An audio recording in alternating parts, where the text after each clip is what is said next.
شروع اللہ کے نام سے جو بڑا مہربان نہایت رحم والا ہے۔ حامیم، یہ کتاب خدائے غالب اور حکمت والے کی طرف سے نازل ہوئی ہے۔ ہم نے آسمانوں اور زمین کو اور جو کچھ ان دونوں میں ہے مبنی بر حکمت اور ایک وقت مقرر تک کے لیے پیدا کیا ہے، اور کافروں کو جس چیز کی نصیحت کی جاتی ہے اس سے منہ پھیر لیتے ہیں۔ کہو کہ بھلا تم نے ان چیزوں کو دیکھا ہے جن کو تم خدا کے سوا پکارتے ہو؟ ذرا مجھے بھی تو دکھاؤ کہ انہوں نے زمین میں کون سی چیز پیدا کی ہے یا آسمانوں میں ان کی شرکت ہے۔ اگر سچے ہو تو اس سے پہلے کی کوئی کتاب میرے پاس لاؤ، یا علم انبیاء میں سے کچھ منقول چلا آتا ہو تو اسے پیش کرو۔ اور اس شخص سے بڑھ کر کون گمراہ ہو سکتا ہے جو ایسے کو پکارے جو قیامت تک اسے جواب نہ دے سکے اور ان کو ان کے پکارنے ہی کی خبر نہ ہو۔ اور جب لوگ جمع کیے جائیں گے تو وہ ان کے دشمن ہوں گے اور ان کی پرستش سے انکار کریں گے۔ اور جب ان کے سامنے ہماری کھلی آیتیں پڑھی جاتی ہیں تو کافر حق کے بارے میں جب ان کے پاس آ چکا کہتے ہیں کہ یہ تو صریح جادو ہے۔ کیا یہ کہتے ہیں کہ اس نے اس کو از خود بنا لیا ہے؟ کہہ دو کہ اگر میں نے اس کو اپنی طرف سے بنایا ہو تو تم خدا کے سامنے میرے بچاؤ کے لیے کچھ اختیار نہیں رکھتے۔ وہ اس گفتگو کو خوب جانتا ہے جو تم اس کے بارے میں کرتے ہو، وہی میرے اور تمہارے درمیان گواہ کافی ہے، اور وہ بخشنے والا مہربان ہے۔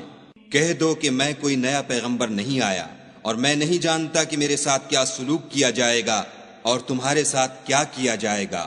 میں تو اسی کی پیروی کرتا ہوں جو مجھ پر وحی آتی ہے، اور میرا کام تو علانیہ ہدایت کرنا ہے۔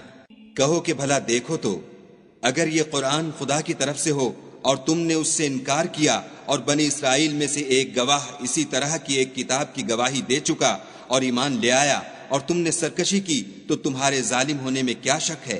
بے شک خدا ظالم لوگوں کو ہدایت نہیں دیتا۔ اور کافر مومنوں سے کہتے ہیں کہ اگر یہ دین کچھ بہتر ہوتا تو یہ لوگ اس کی طرف ہم سے پہلے نہ دوڑ پڑتے، اور جب وہ اس سے ہدایت یاب نہ ہوئے تو اب کہیں گے کہ یہ پرانا جھوٹ ہے۔ اور اس سے پہلے موسیٰ کی کتاب تھی لوگوں کے لیے رہنما اور رحمت، اور یہ کتاب عربی زبان میں ہے، اسی کی تصدیق کرنے والی، تاکہ ظالموں کو ڈرائے اور نیکوکاروں کو خوشخبری سنائے۔ جن لوگوں نے کہا کہ ہمارا پروردگار خدا ہے، پھر وہ اس پر قائم رہے، تو ان کو نہ کچھ خوف ہوگا اور نہ وہ غمناک ہوں گے۔ یہی اہل جنت ہیں کہ ہمیشہ اس میں رہیں گے، یہ اس کا بدلہ ہے جو وہ کیا کرتے تھے۔ اور ہم نے انسان کو اپنے والدین کے ساتھ بھلائی کرنے کا حکم دیا۔ اس کی ماں نے اس کو تکلیف سے پیٹ میں رکھا اور تکلیف ہی سے جنا، اور اس کا پیٹ میں رہنا اور دودھ چھوڑنا 2.5 برس میں ہوتا ہے، یہاں تک کہ جب خوب جوان ہوتا اور 40 برس کو پہنچ جاتا ہے تو کہتا ہے کہ اے میرے پروردگار، مجھے توفیق دے کہ تو نے جو احسان مجھ پر اور میرے ماں باپ پر کیے ہیں ان کا شکر گزار ہوں، اور یہ کہ نیک عمل کروں جن کو تو پسند کرے، اور میرے لیے میری اولاد میں اصلاح و تقوی دے۔ میں تیری طرف رجوع کرتا ہوں اور میں فرما برداروں میں ہوں۔ یہی لوگ ہیں جن کے اعمال نیک ہم قبول کریں گے اور ان کے گناہوں سے درگزر فرمائیں گے، اور یہی اہل جنت میں ہوں گے۔ یہ سچا وعدہ ہے جو ان سے کیا جاتا تھا۔ اور جس شخص نے اپنے ماں باپ سے کہا کہ اف اف، تم مجھے یہ بتاتے ہو کہ میں زمین سے نکالا جاؤں گا، حالانکہ بہت سے لوگ مجھ سے پہلے گزر چکے ہیں، اور وہ دونوں خدا کی جناب میں فریاد کرتے ہوئے کہتے تھے کہ کمبخت ایمان لا، خدا کا وعدہ سچا ہے، تو کہنے لگا یہ تو پہلے لوگوں کی کہانیاں ہیں۔ یہی وہ لوگ ہیں جن کے بارے میں جنوں اور انسانوں کی دوسری امتوں میں سے جو ان سے پہلے گزر چکیں عذاب کا وعدہ تحقیق ہو گیا، بے شک وہ نقصان اٹھانے والے تھے۔ اور لوگوں نے جیسے کام کیے ہوں گے ان کے مطابق سب کے درجے ہوں گے۔ غرض یہ ہے کہ ان کو ان کے اعمال کا پورا بدلہ دے اور ان کا نقصان نہ کیا جائے۔ اور جس دن کافر دوزخ کے سامنے کیے جائیں گے تو کہا جائے گا کہ تم اپنی دنیا کی زندگی میں لذتیں حاصل کر چکے اور ان سے متمتع ہو چکے، سو آج تم کو ذلت کا عذاب ہے۔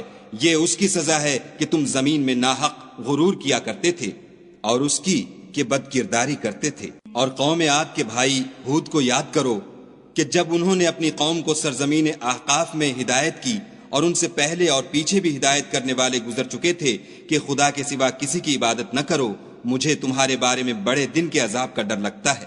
کہنے لگے کیا تم ہمارے پاس اس لیے آئے ہو کہ ہم کو ہمارے معبودوں سے پھیر دو؟ اگر سچے ہو تو جس چیز سے ہمیں ڈراتے ہو اسے ہم پر لے آؤ۔ انہوں نے کہا کہ اس کا علم تو خدا ہی کو ہے، اور میں تو جو احکام دے کر بھیجا گیا ہوں وہ تمہیں پہنچا رہا ہوں، لیکن میں دیکھتا ہوں کہ تم لوگ نادانی میں پھنس رہے ہو۔ پھر جب انہوں نے اس عذاب کو دیکھا کہ بادل کی صورت میں ان کے میدانوں کی طرف آ رہا ہے تو کہنے لگے یہ تو بادل ہے جو ہم پر برس کر رہے گا، نہیں بلکہ یہ وہ چیز ہے جس کے لیے تم جلدی کرتے تھے، یعنی آندھی جس میں درد دینے والا عذاب بھرا ہوا ہے۔ ہر چیز کو اپنے پروردگار کے حکم سے تباہ کیے دیتی ہے، تو وہ ایسے ہو گئے کہ ان کے گھروں کے سوا کچھ نظر ہی نہیں آتا تھا۔ گناہ گار لوگوں کو ہم اسی طرح سزا دیا کرتے ہیں، اور ہم نے ان کو ایسے مقدور دیے تھے جو تم لوگوں کو نہیں دیے، اور انہیں کان اور آنکھیں اور دل دیے تھے، تو جب کہ وہ خدا کی آیتوں سے انکار کرتے تھے تو نہ تو ان کے کان ہی ان کے کچھ کام آ سکے، اور نہ آنکھیں اور نہ دل، اور جس چیز سے استہزا کیا کرتے تھے اس نے ان کو آ گھیرا، اور تمہارے ارد گرد کی بستیوں کو ہم نے ہلاک کر دیا، اور بار بار اپنی نشانیاں ظاہر کر دیں تاکہ وہ رجوع کریں۔ تو جن کو ان لوگوں نے تقرب خدا کے لیے خدا کے سوا معبود بنایا تھا، انہوں نے ان کی کیوں مدد نہ کی، بلکہ وہ ان کے سامنے سے گم ہو گئے، اور یہ ان کا جھوٹ تھا، اور یہی وہ افترا کیا کرتے تھے۔ اور جب ہم نے جنوں میں سے کئی شخص تمہاری طرف متوجہ کیے کہ قرآن سنیں، تو جب وہ اس کے پاس آئے تو آپس میں کہنے لگے کہ خاموش رہو۔ جب پڑھنا تمام ہوا تو اپنی برادری کے لوگوں میں واپس گئے کہ ان کو نصیحت کریں۔ کہنے لگے کہ اے قوم، ہم نے ایک کتاب سنی ہے جو موسیٰ کے بعد نازل ہوئی ہے، جو کتابیں اس سے پہلے نازل ہوئی ہیں ان کی تصدیق کرتی ہے اور سچا دین اور سیدھا رستہ بتاتی ہے۔ اے قوم، خدا کی طرف بلانے والے کی بات کو قبول کرو اور اس پر ایمان لاؤ، خدا تمہارے گناہ بخش دے گا اور تمہیں دکھ دینے والے عذاب سے پناہ میں رکھے گا۔ اور جو شخص خدا کی طرف بلانے والے کی بات قبول نہ کرے گا تو وہ زمین میں خدا کو عاجز نہیں کر سکے گا، اور نہ اس کے سوا اس کے حمایتی ہوں گے۔ یہ لوگ صریح گمراہی میں ہیں۔